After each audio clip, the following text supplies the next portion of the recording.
This illustration deals with sizing and rating for an underground cable. Now, notice at the very bottom of the illustration, we are looking at NEC 230.31, where an underground cable has to have at least a number 8 copper or a number 6 aluminum or copper-clad aluminum type conductor. Now, notice that the burial depth is outlined in Table 300.5, 230.32, and it's 24 inches deep for a cable, as you see there.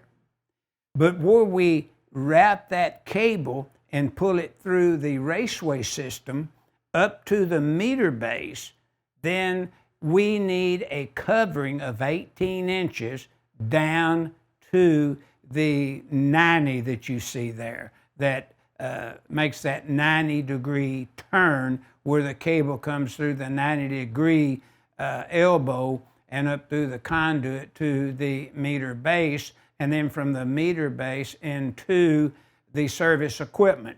Now, notice that the service point is on the load side of that meter, not the line side of the meter. There's no overcurrent device there.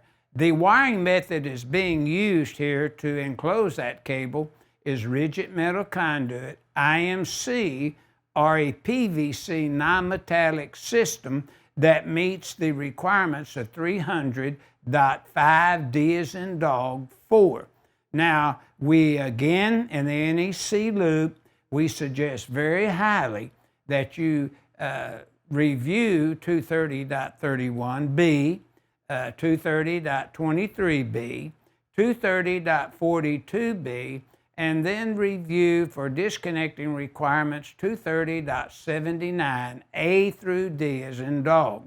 Now, this figure 6-19 is illustrating the size and rating of an underground cable which would enclose number 8 copper conductors or number 6 aluminum or copper-clad conductors, and this figure deals with sizing and rating as a minimum.